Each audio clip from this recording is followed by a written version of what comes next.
para comenzar, me presento, yo soy Gonzalo Becoña, soy el coordinador de técnicos sectoriales de INIA, que es nuestro departamento de transferencia que tenemos dentro de INIA ya hace varios años. Pero tengo un background de todos los temas de gases de efecto invernadero hace varios años y hoy en día estoy en una alianza que hizo el Ministerio de Ganadería con INIA. Estoy como representante en la Convención Marco en las negociaciones de cambio climático, apoyando a las políticas públicas en estos temas. Para empezar, el tema gases de efecto invernadero, desafíos y oportunidades para los temas agrícolas y ganaderos. Primero me gustaría dar un poco de contexto a estos temas de gases de efecto invernadero. Y primero, cosas que capaz que ustedes lo han escuchado mucho, el tema del crecimiento de la población mundial, que se espera que para el 2050 llegue a 9.000 millones de habitantes. Hay un tema que salió el FAO este año, y son cifras bastante que llaman la atención, ¿no? O sea, 828 millones de personas se ven afectadas por hambre en 2021, 46 millones de personas en el año anterior y 150 50 millones más que en el 2019. Hay un tercio de los alimentos que se producen en el mundo que nunca llegan a un consumidor. Y eso es un dato bastante, nos pone en alerta de la utilización de los recursos y parte para producir alimentos que nunca llegan a ser consumidos por alguna persona. Y por otro lado, datos de economía que dice que hay un mayor poder adquisitivo, un aumento del consumo de alimentos en la canasta. Y esto se ve representado en muchas economías que son emergentes hoy y que están marcando un poco la tendencia de importaciones de productos que antes no lo hacían. Me parece que es el primer punto importante dentro de lo que está pasando hoy en el mundo. El segundo es lo que hace el cambio climático. Y esto es un dato del 15 de enero de este año por la Organización Meteorológica Mundial, que dice que en los últimos 6 años, han sido los más cálidos de 1880, siendo el 2016, 19 y 20 se registró los 3 primeros, ¿no? Y ya hoy tenemos, comparado con 1990, que es nuestra línea base de años, 1.2 grados más de la temperatura. Es un dato bastante alertante, que alerta también bastante, y se predice que hay un 20% de probabilidades que el aumento de las temperaturas supere temporalmente los 1.5 grados a partir del 2024. Esto es un dato que alerta mucho a los tomadores de decisiones a nivel internacional y hace que pone en alerta a todos los sistemas de producción o todas las fuentes de emisiones que hay a nivel mundial, de qué medidas se pueden tomar. Brevemente me gustaría ponerle un videito que me parece que resume bastante cuál es la problemática que se está viviendo hoy para después continuar.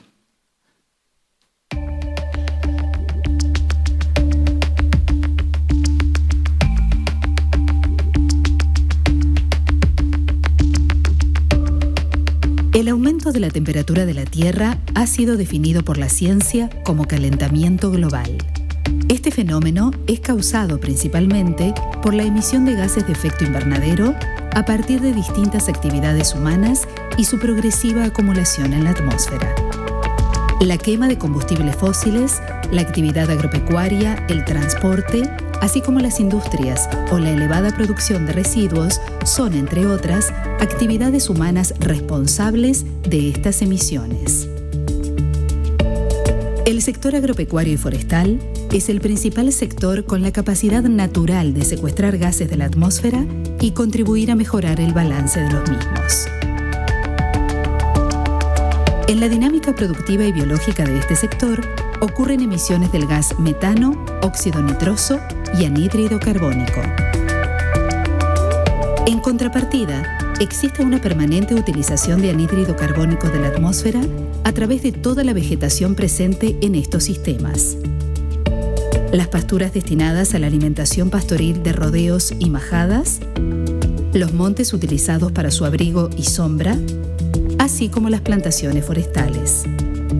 Estos aspectos hoy son de gran preocupación y responsabilidad a nivel internacional y para nuestro país un gran compromiso como productor de alimentos para el mundo. procesos emiten o secuestran gases de efecto invernadero? ¿Qué acciones podemos implementar? Los rumiantes en pastoreo emiten metano a través del eructo, principalmente a partir de la digestión de la fibra. Alimentos de buena calidad y digestibilidad favorecen una menor emisión de este gas. La orina y las heces, así como el agregado de fertilizantes con nitrógeno, en combinación con procesos biológicos en el suelo, pueden producir emisiones de óxido nitroso. La optimización en dosis, fechas y métodos de aplicación de fertilizantes nitrogenados, el manejo de efluentes, así como el adecuado manejo del pastoreo, contribuyen a minimizar las emisiones de este gas. En estos procesos productivos se generan emisiones del gas anhídrido carbónico debido al uso de combustible fósil o por cambios en el uso del suelo. Prácticas de manejo como la siembra directa, la optimización de labores agrícolas y la planificada utilización de las pasturas disminuyen las emisiones de este gas.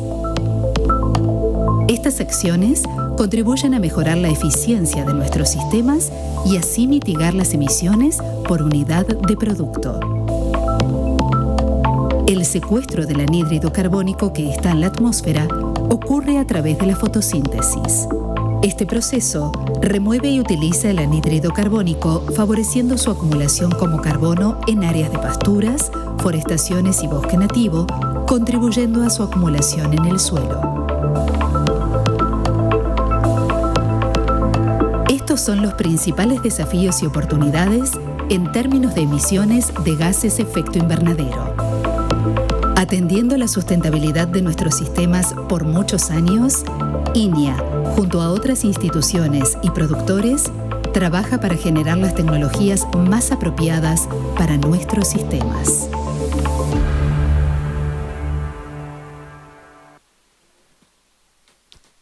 Bueno, no quiere decir que termine la charla acá, pero ese era el título, pero ahí lo vieron un poco el tema de cómo, qué es lo que está pasando hoy, cómo se produce este tema del efecto invernadero.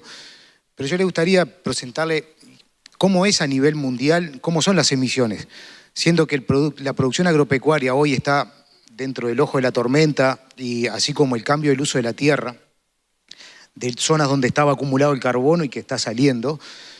La energía hoy sigue siendo la fuente principal de las emisiones que se producen a nivel terrestre.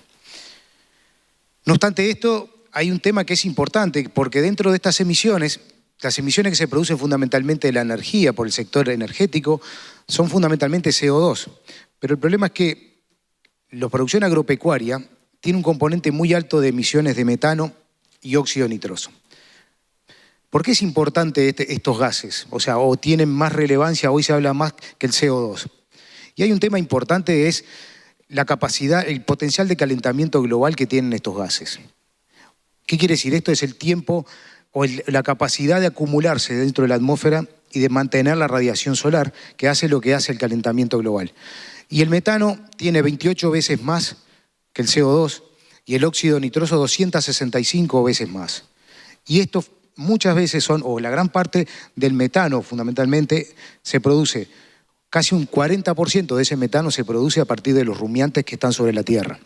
Y en el óxido nitroso pasa algo similar, pero hay otros impactos también que producen óxido nitroso. Pero la producción agropecuaria pasa a estar dentro del ojo de la tormenta a nivel mundial. ¿Y esto a quién le llega, estas preocupaciones? Y esto es a nivel de la Convención Marco de Naciones Unidas.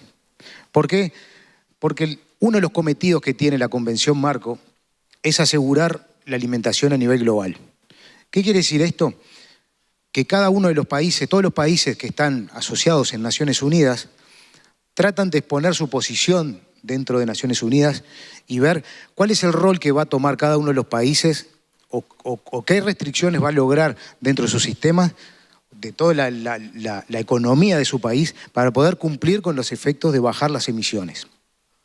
Y esto no es un tema sencillo, pero lo bueno, porque es un tema sencillo porque todas las decisiones que se toman a nivel de Naciones Unidas son a nivel de consenso. Si no hay consenso, no se toma. ¿Qué quiere decir esto? Que los que negocian son los países. Por ahora, por suerte, la decisión está en el marco de los países.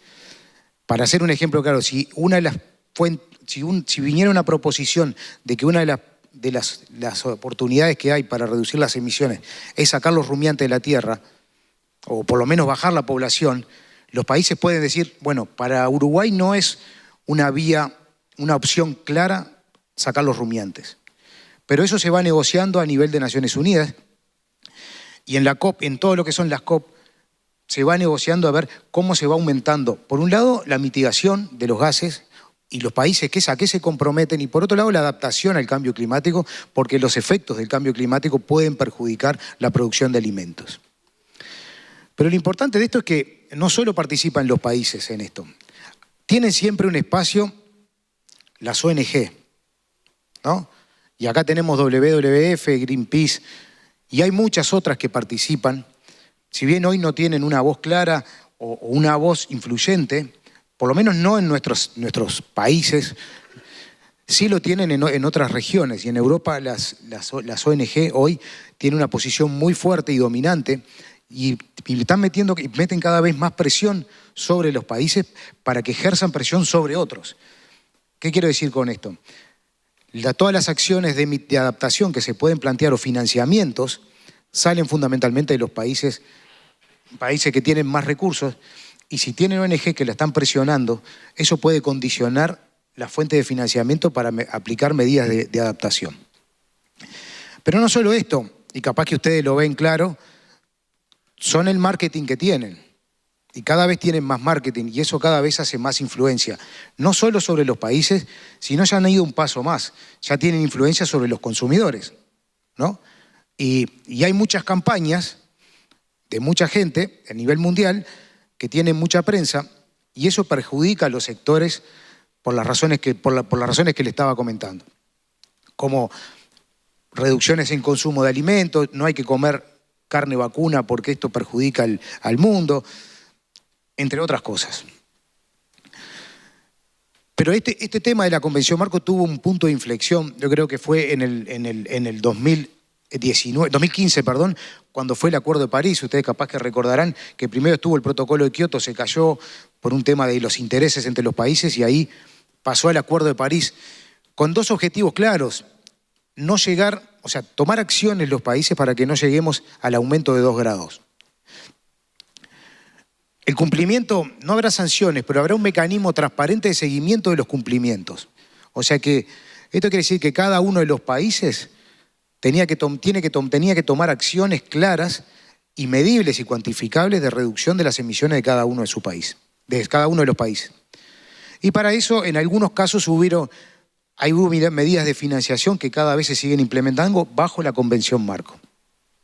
Y capaz que ustedes no están enterados, pero Uruguay en ese momento, en el 2015, o en realidad 2017, empezó a partir de esto a hacer, o antes, ya tenía inventarios que Uruguay calcula año a año cuántas son las emisiones de Uruguay año a año y hace informes y lo presenta ante la Convención Marco y eso es todo auditado anualmente por la Convención Marco. O sea que todos los países, esto es un proceso transparente que es auditado anualmente por la Convención Marco.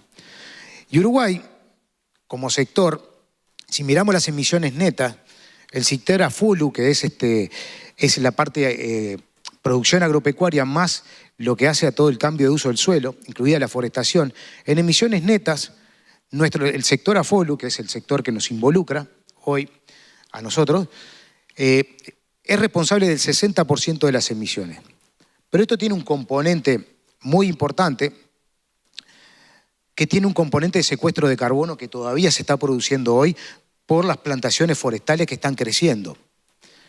Pero esto no va a ser eterno, porque cuando nosotros lleguemos a un balance entre que lo que crece es lo mismo que se corta anualmente, este secuestro de carbono que hoy está representado dentro de los inventarios nacionales va a pasar a ser 0.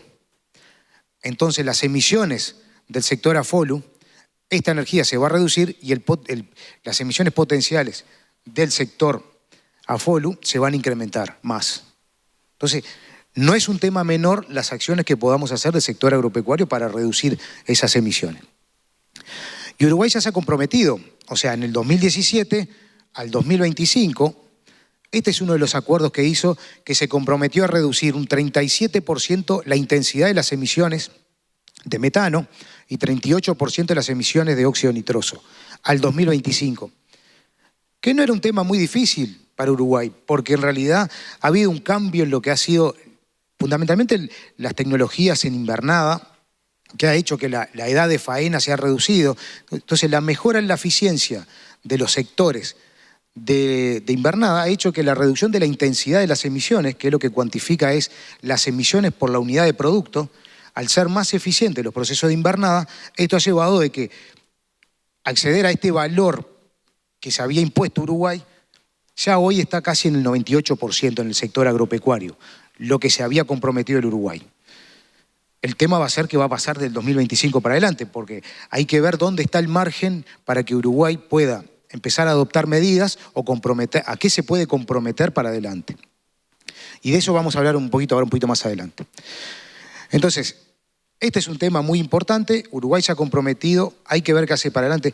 Si bien estos son dos indicadores relativos a la agropecuaria, hay otros indicadores más que se comprometió el Uruguay y que sin duda este tipo de acuerdos son los que están atados a la economía y muchas veces, capaz que hemos escuchado hoy hablar de los bonos verdes, los bonos sustentables, y esto va de la mano con la credibilidad del país a lo que se compromete y lo que es capaz de lograr.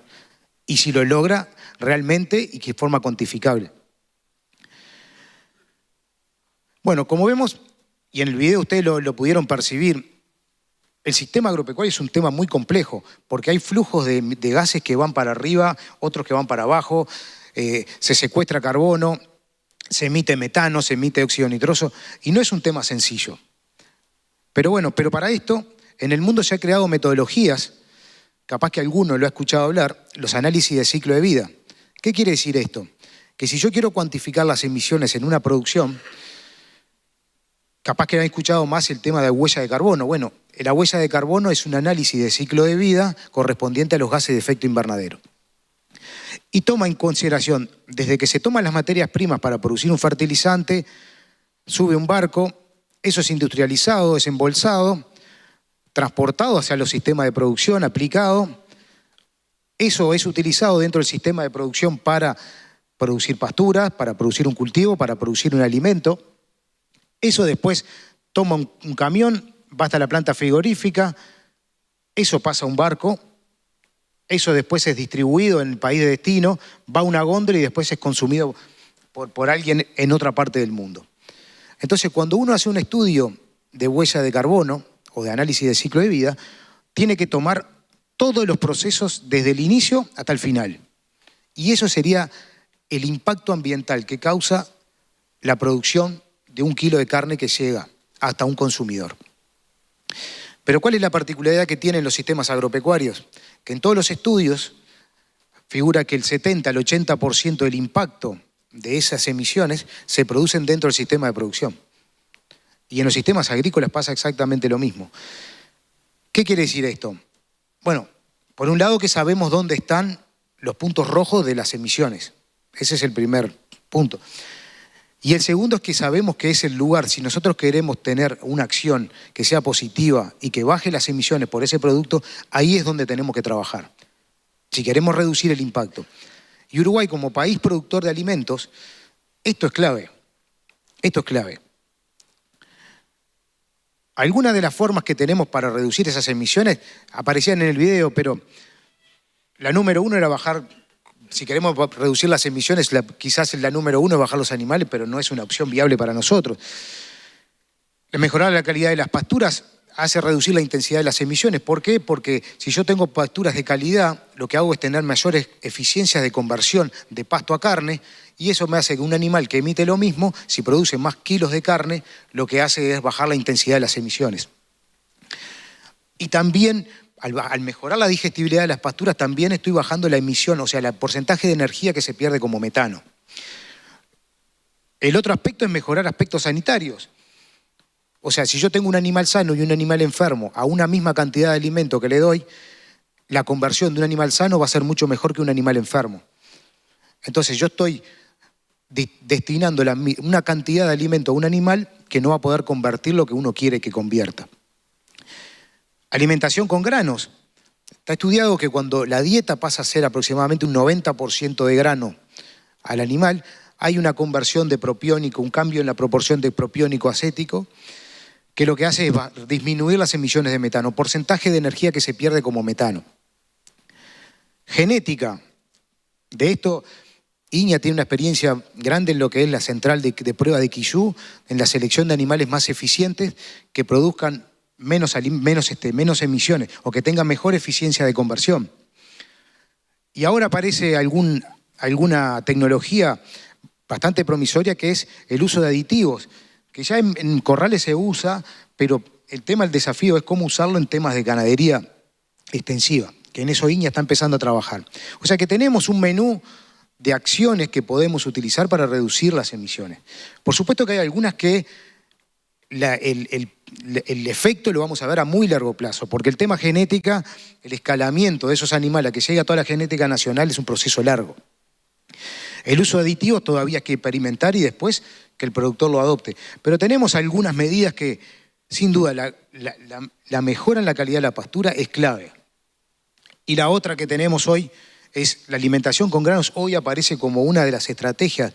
Por pronto, los corrales lo que hace es, en un proceso de animales que me están emitiendo mucho a campo, es un proceso de terminarlos rápidamente, concentración de alimentos con alta cantidad de granos, me hace reducir el porcentaje de energía que se me pierde como metano. Con el óxido nitroso tenemos también algunas prácticas que también están probadas. La mejora de la calidad de pasturas también es un efecto que también logra alimentos con mayor proteína cruda, también hace que pueda mejorar la eficiencia y reducir la intensidad de las emisiones. Este es el pastoreo en zonas de anaerobiosis, se produce por reacciones en el suelo, produce mayor cantidad de óxido nitroso, o sea que evitar pastoreos en épocas invernales de zonas anegadas es una condición que me ayuda a reducir las emisiones. Optimizar fechas y dosis de fertilizante. No es lo mismo aplicar todo el fertilizante de una que ponerlo en el momento que el cultivo lo está utilizando de mayor medida, para no evitar que ese nitrógeno me quede en el suelo y tenga la posibilidad de que por procesos químicos me transforme en óxido nitroso y se pueda emitir. Y lo otro es el manejo de efluentes, que hay muchas prácticas hoy de cómo utilizar esos efluentes para reducir las emisiones de óxido. Pero hay un menú grande de prácticas que se pueden utilizar y que hoy están disponibles. El tema es cómo implementarlas y ponerlas en práctica. Pero bueno, hasta ahí las malas noticias, ¿no? O sea, buenas noticias porque hay práctica. Pero creo que hay algo que es importante hoy, que se nos presenta, que hoy a nivel internacional, cuando uno ve los estudios, es que ve que el consumo de calorías a nivel mundial con respecto a nosotros como exportadores, Uruguay como exportador de alimentos, es muy importante ver que las exportaciones de calorías, o sea, de productos, el consumo, de calorías a nivel mundial ha tenido un incremento constante. Si bien yo les hablaba hoy más temprano de gente que está con problemas de alimentación, hay zonas del mundo que están aumentando su alimentación de calorías y también el aumento, el incremento en el consumo de proteínas. ¿Ah? Cuando también se estudia esto, el consumo de proteína a nivel mundial, algo que se ve es que eso está muy asociado con el aumento del aumento de la canasta básica. ¿Ah? Y esto se ha visto en muchos países y bueno, y creo que la prueba que tenemos hoy más clara en Uruguay es el efecto China, que bueno, que son economías que han empezado a aumentar su ingreso per cápita y lo primero que quiere acceder uno cuando aumenta el ingreso per cápita es poder empezar a agregar proteínas sobre la dieta. Y esto es una muy buena noticia porque yo creo que la demanda de los productos va a seguir en adelante. ¿Qué es lo que vemos hoy? Si bien se está aumentando, también los consumidores se están apropiando de este tema. O sea, si bien aumenta la demanda, también toman en consideración, quieren empezar a tomar en consideración cuál es el uso de los recursos naturales para producir esos alimentos. O sea, o qué impacto ambiental se está produciendo. Antes capaz que mirábamos la calidad nutricional del alimento, pero hoy muchos en muchos sectores están empezando a mirar cuál es la huella de carbono, y acá vemos muchas etiquetas de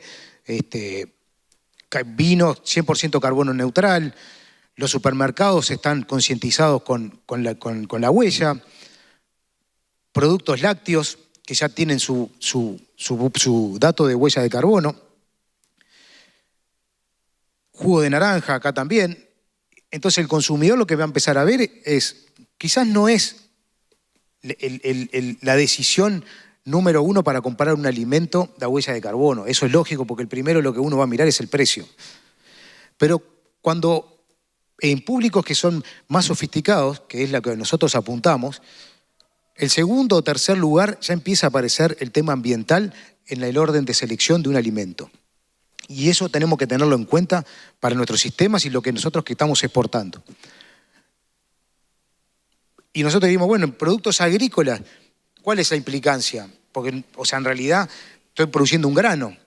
Y acá, esto me tomó una etiqueta que es, en realidad, las empresas multinacionales que empiezan a comprar insumos agrícolas, ya sea un grano de maíz o otro tipo de alimentos, va a empezar a ver cuál es la huella de carbono en el lugar que le voy a comprar ese maíz, cuál es la huella de carbono que tiene.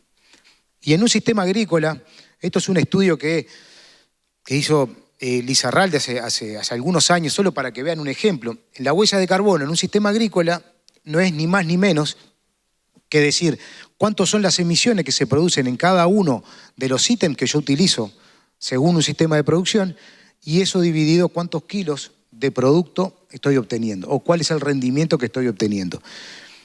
Y acá vemos, por ejemplo, dos sistemas, uno de siembra directa y uno con laboreo, cómo a partir de no solo tener emisiones distintas en cada uno de los ítems, porque en uno utilizo más maquinaria que en otro utilizo fertilizantes, en otro uso más pesticidas, en otro uso menos, cómo a partir de rendimientos distintos la huella de carbono de cada grano se va modificando a medida que se hace el estudio. Y esto es un estudio de huella de carbono en un sistema. O sistemas que son similares, siembra directa, pero de repente con dosis de fertilización en momentos adecuados, producen de repente rendimientos distintos y también modifica la huella de carbono en un caso o el otro. Entonces, estos son temas que, si yo soy un productor ganadero y estoy buscando granos, en algún momento, quizás no es ya, pero en algún momento voy a empezar a ver cuáles son los rendimientos, cuál es la huella de carbono del grano que estoy comprando en un corral, por ejemplo. Y entonces, eso es un tema que a futuro cada vez se está viniendo más y cada vez va a ser más importante. Por supuesto que no me olvidé, también esos cultivos no solo se producen emisiones y también se produce secuestro. Y hay mucha investigación en INEA con respecto a los secuestros cuando salimos de los cultivos, las rotaciones arroz-pasturas, años de investigación. Y también en el secuestro de carbono que se producen en los sistemas agrarios cuando uno hace cultivos de servicio. Y esto es algo que lo sabemos y bueno, gracias a Dios hoy tenemos un proyecto de transferencia con AUSID y con Facultad de Agronomía, que también lo está conduciendo, que lo que buscamos es esto. Hay prácticas hoy disponibles que la tenemos que buscar cómo hacemos para mejorar esa adopción. Una para conservar el suelo, pero también pensando que esas prácticas de manejo me van a contribuir en este balance de emisiones que se producen a nivel de los sistemas. Y bueno, ya medio terminando, volviendo al título de la charla, que es Desafíos y Oportunidades, hoy vemos que hay mercados de producción sustentable que están mirando en eso y capaz que alguno lo vio el año pasado, la primera exportación que hizo Uruguay de carne carbono neutral. Digo, es algo inédito, fue algo inédito para el Uruguay, pero después que apareció esto, ya hay varios frigoríficos que ya han empezado a exportar carne carbono neutral. Y seguramente, quizás uno no lo sepa, pero seguramente algún precio diferencial tendrá, o quizás el acceso a algún mercado que si no tenía este sello se podía restringir el acceso.